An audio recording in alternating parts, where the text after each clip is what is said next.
back to Prissy Missy Couch Session. I'm so glad you guys are back with us. I know a lot of people have been asking, like, oh my God, when do you bring the show back? And, I didn't know when. I just had a lot of stuff going on. And this is like the perfect time for me to bring the show back on. So I'm really grateful. I'm really thankful. And I have 3 great guests with me today. So as you guys know, oh yeah, girl. So as you guys know, I always tell what I did to my hair. So I did an updo and then a down. I did a half and a half. And then of course I wore all black because your girl gained a little bit of weight. I was supposed to be going to the gym, but unfortunately, I had some things going on. I couldn't go to the gym. So your girl's getting back into it. But we wore a really cute dress, a nice rib dress. With my blue heels, kind of keeping it cute and simple, you know what I'm saying? And so without further ado, I'm going to introduce my co-host on the show. This is going to be very interesting because this is my first time doing this in person. But this is Steve. Okay, welcome back, Steve. And then we have Terrence. Oh my gosh. And then we got Dave. Okay. Okay. Hi. Okay, welcome. Yeah, so today's show is, as you guys know, the title of the show is called The Classic Man versus Holy Whore. And the reason why I made that title because you guys, the Omega Psi Phi guys, have been going viral lately, like really viral lately for just different things. Being phenomenal men. Are you guys phenomenal men or are you guys troublemakers? Being extraordinary men. Extraordinary men. Okay. Wholesome. Oh, wholesome. Okay. And what makes you guys wholesome then? God sent. God sent. What makes you guys God sent? We're the first and the best of our kind. Oh, okay. Well, period. And the reason why I picked, so initially we were going to launch this week, and I was discussing with someone who works with me on these things, and we're like, hey, they've been going viral. We're launching this week, so why not actually do it during, why not have them on the show? It's also their Founders Week on what, Thursday? Yeah, November 17th. Okay, so it's November. It's a special month. You should have started with that. Oh, okay, it's a special month. So are we supposed to take you guys out? Like, what exactly happened? Yeah, man. So the requirements are real simple. Oh, there's requirements. Okay, go on. What's the requirements? You gotta we'll see if we want to do it. Cue out on a date. At least. This is the least you can do. Take them out. Nice steak dinner. If you don't eat steak, take them to a vegan restaurant, something. But a vegan, okay. You know what I'm saying? I appreciate it. You gotta take your cue out.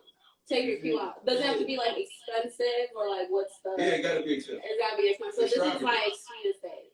Yeah. Okay. That nobody really celebrate. That nobody celebrates. Okay. You feel me? People don't talk about that enough. Oh, okay. People don't celebrate it enough. Okay. Perfection. Yeah. We love it. Well, I'm so glad to have you guys here. We have a really interesting topic happening today. I don't know if you guys saw this, but not only did Drake shout you guys out on his new song, that's one of the reasons why you guys have gone viral as of even recently, but over the summer, this took him long enough. Did he take him long enough, or did he just decide to rhyme you guys into his music? Nah, he knew what he was doing. No, he rhymed you guys into his music. He started out as no rhyme. He rhymed it into. Yeah, he knew what he was doing. That was the start. He didn't just put that shit together for no reason. That was the start of the song. You know? You have to rhyme something else with that. Yeah, well, I don't know. Maybe he's online. We don't know. I don't know. Get some shit. Maybe that's why that's his way of, putting out for his bros. Okay. So we have a really awesome topic today. The topic is the classic man versus holy whore. You guys are probably like, girl, where did you get holy whore from? Well, the Qs have a stereotype. You guys have a stereotype for being just very aggressive, rambunctious, just sexual, toxic masculinity. That's the stereotype, okay? And everything that we're talking about today is an opinion. So these are not facts.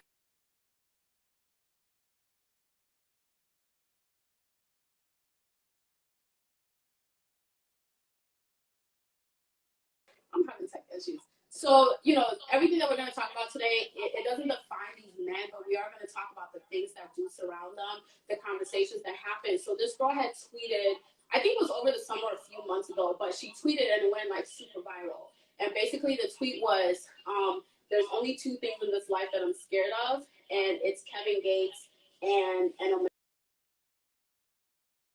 It is your Founders Week, and like kind of get your opinion on, you know, not only your experience as a man in a fraternity or as a Q, but like, you know, is there a lot of things that come, you know, behind it? So I guess, you know, to kind of start it out, like, what made you guys want to pledge specifically becoming a Q?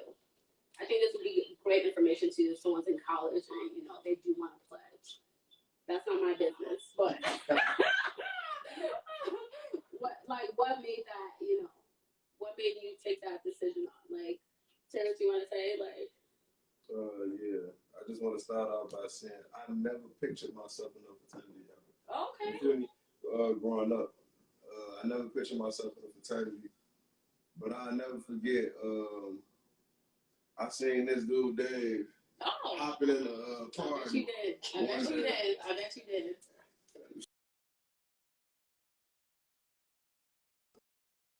It's not working.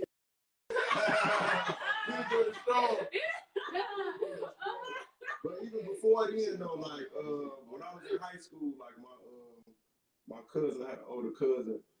She went to Central Michigan, and I was out there. She was the red. She was a Delta out there in Central Michigan, and she was kicking it with the bros, and the bros opened me in with open arms. Oh, wow. Made sure I was good. Took me to the party, took care of me. You feel me? Then I went to school. I went to college and saying this strong hopping through the party. So I was just like, yeah, let me express my interest. And I joined it more so for the brotherhood. So that's me. Okay. And then like, what about you? I guess, and then we'll follow up with you. Like what interest? What piqued your interest? I'm gonna wear my gold boots. The gold boots was definitely busting. Oh my God. But for me, I just felt like I never really pictured myself in the fraternity either. But once I got to school, SIUC, Kilo OT, by the way.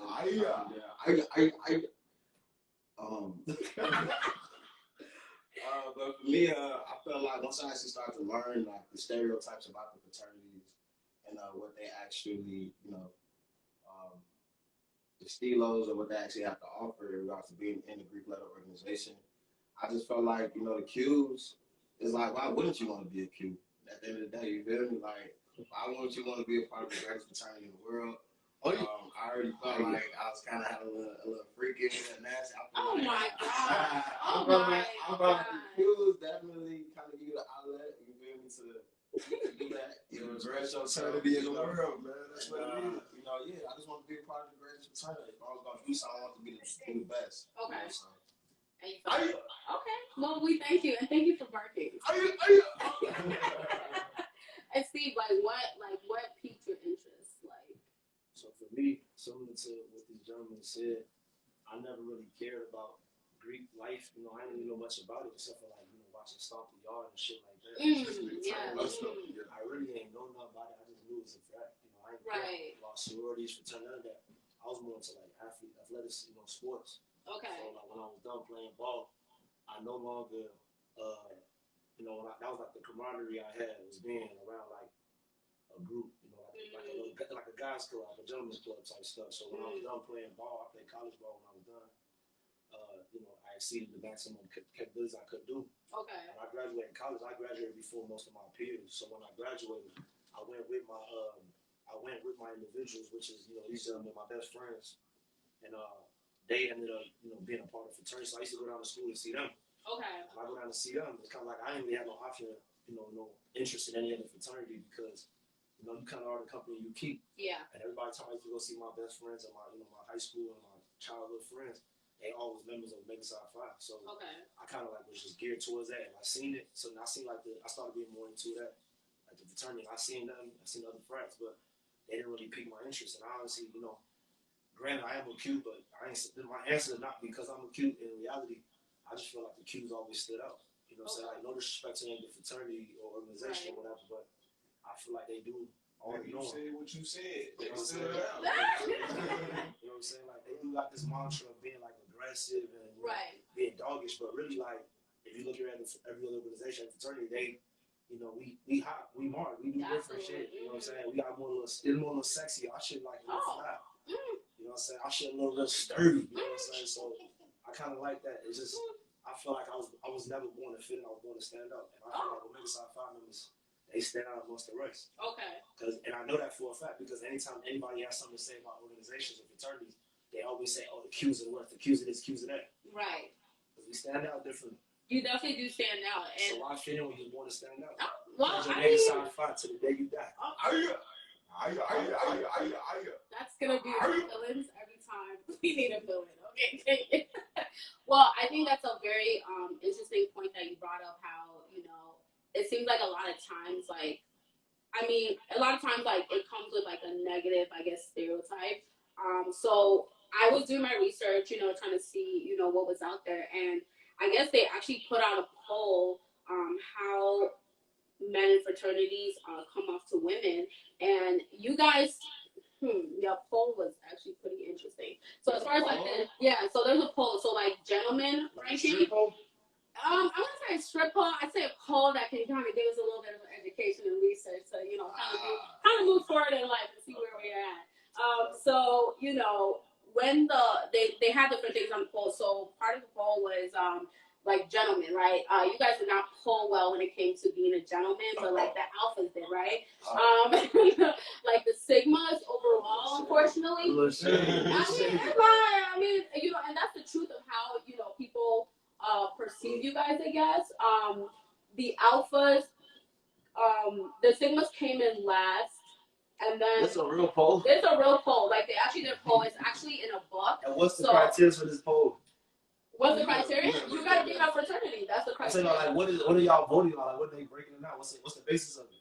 I don't know. Like looks, popularity. Like, what are they saying? No, it's based on like women's experiences with, I guess, someone in a fraternity, and not only that, like personal opinion. Yeah, it's personal opinion. So this ain't like the facts. But somebody used it to write a book. Basically, they use it as part of their book. Are you gonna pull this book? I mean, I'm pulling it up right now. So, you guys unfortunately didn't get high on the gentleman side, but as far as like escorting, like if somebody feels safe to be escorted with, you guys went pretty high on that, which is interesting. I'm gonna tell you why we rank high. But why did you rank high on that? You mean like escorting, like walking to the car? Walking to my like go to like as a plus one, like they didn't feel like embarrassed to be by your side, like. What makes them not the plus one? I mean, they asked you to be a plus one, and that was their opinion. And you guys were the plus one. Are you the life of the party? Are you the life of the party, or is that an opinion? I'm gonna tell you why Q dogs are exceptional, right? Why? So when you think about like life with service animals, what's the animal that you always see that's able to service a human being? A service dog. A cute dog is always gonna come to your aid, your rescue. Is it? Are they gonna come to my rescue? You ever see a service cat? A service chicken? Okay, but that's a service dolphin. No, motherfucker, you only see a service dog. I mean, that's an opinion, though. What do you mean? That's man's best friend. I mean, it is man's best friend, but like, I think that's still like an opinion at the end of the day. How if man? They never said. Do you have a dog? I don't. Do you have a dog? I have a dog, but he's so embarrassing. Okay, I have a Yorkie. Right. You have a Yorkie? I have a Yorkie. Oh, okay. And he is my best friend. But did you go get a cat? No. Did you go? Ever regret joining the fraternity with everything? Like, do you guys feel like there's certain things that you have to live up to, like, such as like, I mean, Qs are hypersexual, so like, do you feel like you have to live up to certain stereotypes that come with your fraternity?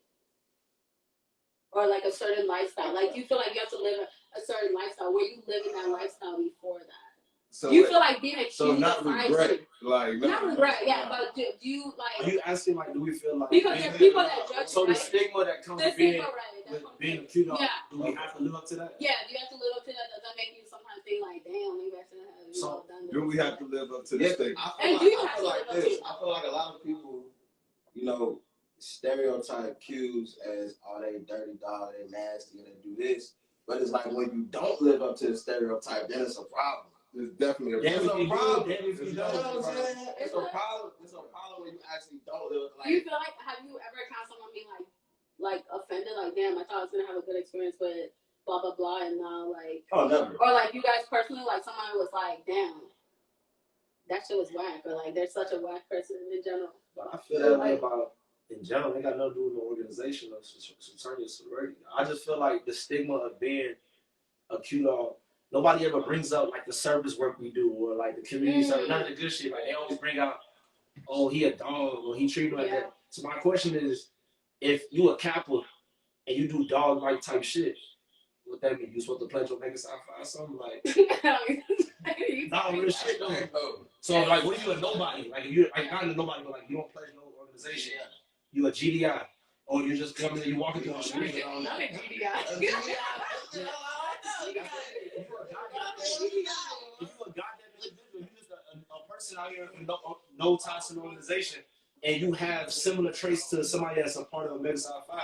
What that mean for you? That you're supposed to be accused of something? Like it's either it's in you or it's not in you. Like it's who you are. I feel like I don't think that the fraternity or whatever organization identifies or labels you how you are, your characteristics. Okay. And I do believe that some people, like once they become a part of some organization, they do like try to live up to what they already have out there. Right. But like everybody looks at the bad with Omega Psi Phi. Like I said, nobody talks about the community service we do, Achievement Week, none of the blood drives, none of the good stuff we do in the community. Right. They talk about all the bad stuff, like they treated me bad, or they're aggressive, they this and that. Nobody talks about that. It's only like what's sexualized when they talk about the Omega Psi Phi. Right.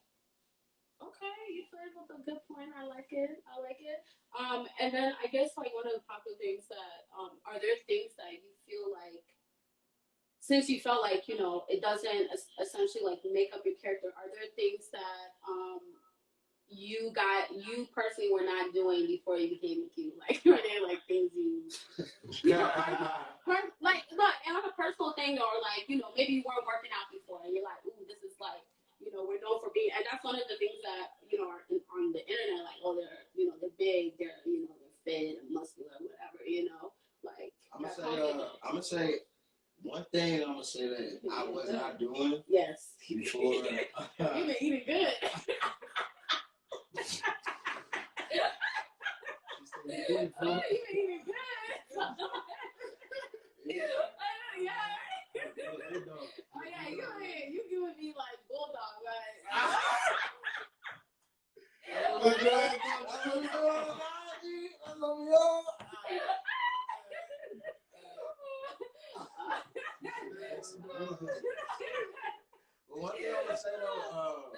One thing I'm gonna say is that you mentioned like something that you didn't do, but once you got to the something that you have to do, you felt motivated, maybe motivated to do. I never really knew how to grill before. I never knew how to grill. For real? I never knew how to grill for real, but once I became the bruh, look at that, he a grill master. Man, like if you a Q, if you a Q and you know how to cook no chicken, man, you're not the good bruh. You're not good. Oh, you're not good. Okay, so you can only cook chicken, basically. Whoa.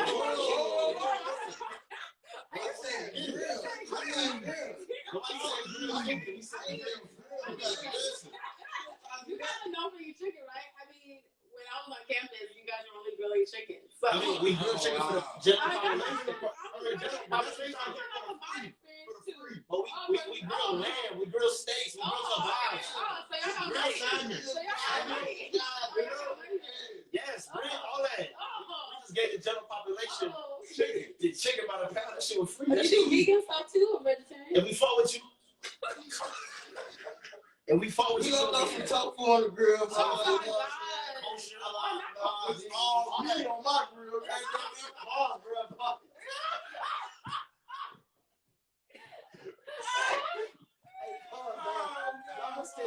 You got meat on the grill. I ain't cooking no motherfucking tofu. I know it. We got this work to do. Okay. Well, I'm so glad that you're a meaty man and you feel confident enough to. We did everything. So what vibes do you get? Is that like the only vibe that you bring to the table? No, we grill steaks, chicken, Mm-hmm. seafood, you name it. Oh, you do it all. Yes. You're an experienced man. Mm-hmm. We fry. Yeah, we do it all. Fish fries. All that shit. Okay. You know.